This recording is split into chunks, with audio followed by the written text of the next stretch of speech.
Bien, bonjour à tous. Merci Mathieu, merci à tous.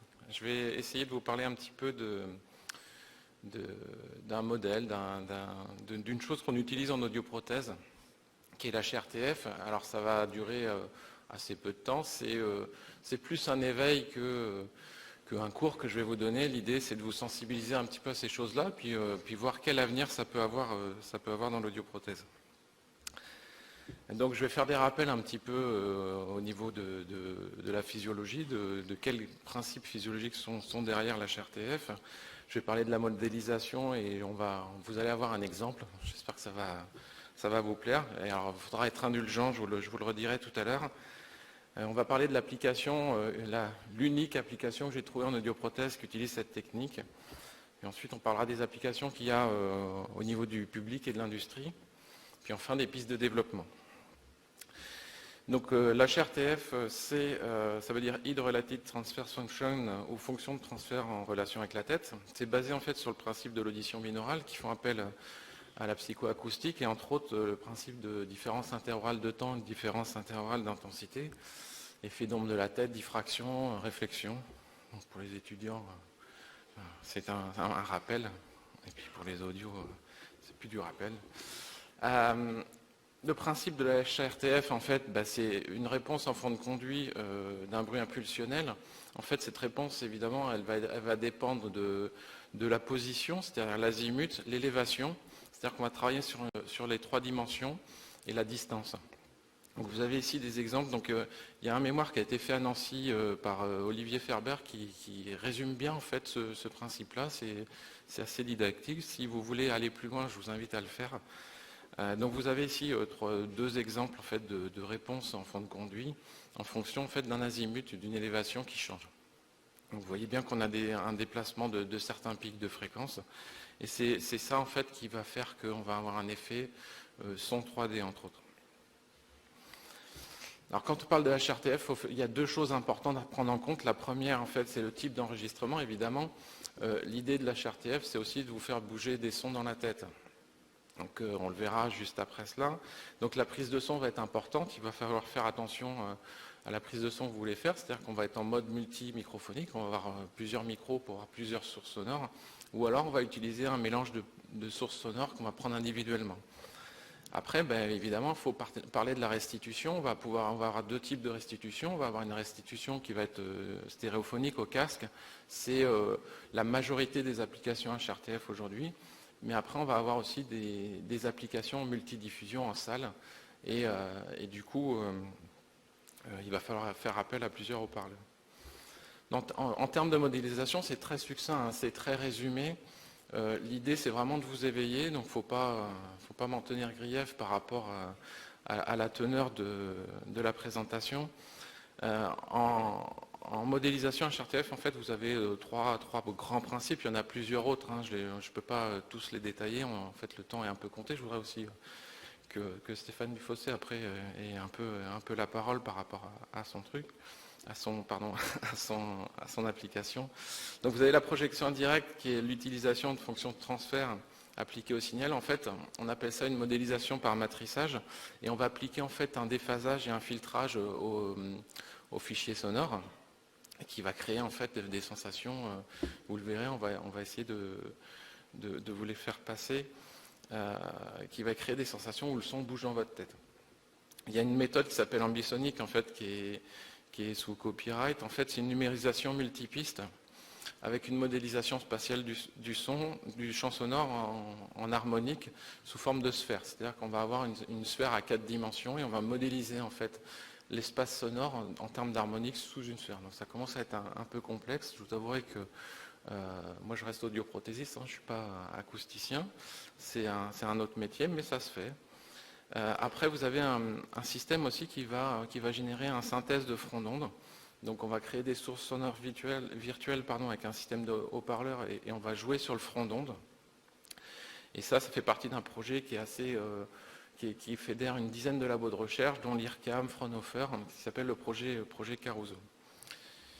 Donc là, je vais vous faire écouter en fait un exemple des exemples sonores de filtration HRTF. Alors, je vais demander d'être très indulgent.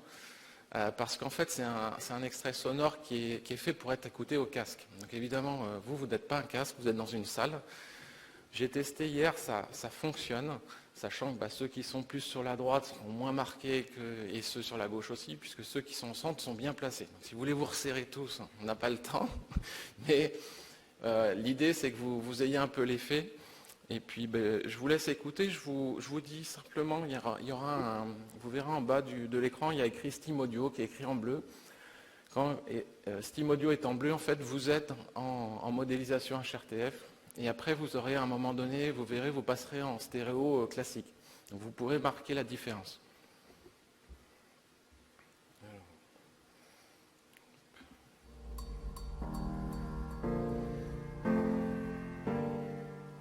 Why hello there my sweetie pies. Today I'd like to take a break from doing voiceovers for dank MLG memes, in order to welcome you to this demonstration of head-related transfer functions, provided by Steam Audio. The purpose of this demo is to provide an ideal environment to audition Steam Audio's HRTF.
Bien, j'espère que ça a marché. Moi j'ai entendu un peu l'effet.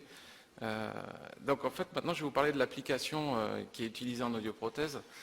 Vous avez tous entendu parler dans le réglage de vos appareils auditifs de l'effet pavillonnaire. Je vous ai cité 3 marques là pour être un peu neutre. En fait, la principale application que vous avez de la HRTF en audioprothèse, c'est ce filtre qui recrée l'effet pavillonnaire. Vous avez un étudiant là à Cahors, Antoine Baumgartner, qui a essayé de justement, en collaboration avec l'école de Nancy, on les remercie d'ailleurs, c'est bien les collaborations entre écoles, qui a mesuré en fait sur Kemar un sonagramme. Donc ce sonagramme en ordonnée, vous avez la fréquence. Et en abscisse, vous avez l'azimut en fait. Et donc il a mesuré un sonogramme en fait sur Kemar oreille sans appareil auditif. Donc c'est le sonogramme du haut. Au milieu, il a appareillé son Kemar avec un appareil auditif. Il a mis un mode omnidirectionnel. Donc vous voyez qu'on a une captation, quel que soit l'azimut, qui est relativement régulière. Et enfin, il a mesuré aussi sur Kemar, il a mis en mode effet pavillonnaire son appareil auditif. Et en fait, si on compare le sonogramme du haut et celui du bas, on arrive à retrouver en fait des similitudes, vous voyez, sur l'effet pavillonnaire de l'oreille naturelle. Donc voilà l'application qui est faite en audioprothèse. En fait, cette application, elle est beaucoup plus utilisée en grand public. La plus connue, c'est l'utilisation des jeux vidéo. En fait, on replonge le joueur dans sa réalité virtuelle et son jeu. Ça se passe aussi dans l'enregistrement audio. Si vous allez sur Internet, vous cherchez à écouter en fait un enregistrement, une chanson en 8D. Vous tapez 8D, enregistrement 8D, et vous verrez, vous pourrez être en immersion en fait avec le chanteur. Alors on parle aussi de la réalité augmentée et virtuelle. Vous avez eu un exemple juste avant moi, donc évidemment que quand Jean-Marie tourne la tête, ça serait bien que le patient il lui parle dans le dos, quand il lui tourne le dos. Donc on est dans cette recherche-là. Donc évidemment, ceux qui travaillent là-dessus, c'est Google, Microsoft, Orange Labs à Lannion, ça c'est en France. J'ai trouvé aussi une application militaire. En fait, ça c'est effectif. Les pilotes de chasse ont un casque en fait ultra connecté. Donc ils ont la virtualité en fait des panneaux de commande, mais ils ont aussi la virtualité du son. C'est-à-dire que quand ils ont une alerte, par exemple si ils ont un missile qui leur court derrière, en fait ils auront l'alerte derrière la tête. Donc apparemment il y a eu des entraînements, ils sont plus performants en fait avec ce type de casque puisqu'ils ont les informations, ils recoupent les informations en fonction de leur azimut entre autres. Alors un avenir dans l'audioprothèse pour la fonction HRTF. Moi j'ai réfléchi à tout ça. Je me dis que c'est des mesures aujourd'hui je pense qu'on est capable de faire avec les appareils auditifs. L'intégration de la HRTF du patient dans le traitement du signal, je pense qu'elle est importante. La contrainte, les discussions que j'ai eues avec certains fabricants, les contraintes en fait ce sont des contraintes de calcul. Aujourd'hui, ça demande une puissance de calcul qui est trop importante pour les aides auditives et du coup, il n'y a pas matière à développement dans ce sens-là. J'ai réfléchi aussi à une chose qui est à mon avis beaucoup plus probable, c'est la mise en place d'un test de localisation d'équilibrage stéréophonique qui pourrait être intégré via le logiciel de réglage. C'est-à-dire que vous pourriez faire un test de localisation en streaming avec vos appareils auditifs et faire un stéréo-équilibrage. Je pense que ça, c'est facile à développer et un test de localisation virtuelle via appareil auditif, je pense qu'aujourd'hui, c'est envisageable. Et puis, d'un point de vue un peu plus recherche fondamentale, on a des banques de filtres normes-entendants en fonction de différents types de têtes. Pourquoi on n'aurait pas une banque de filtres HRTF de patients malentendants ?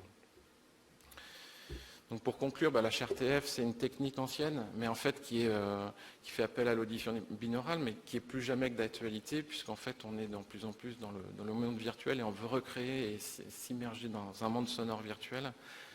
Les enjeux grand public, vous l'avez compris, sont importants. Et dans l'industrie, en fait, on parle de réalité augmentée, d'applications aéronautiques. Les enjeux en audioprothèse, je pense que l'enjeu de l'HRTF en audioprothèse, avec les nouvelles techniques d'encodage et de numérisation, c'est la localisation des sources sonores. L'enjeu de la localisation des sources sonores, c'est la compréhension dans le bruit. Et c'est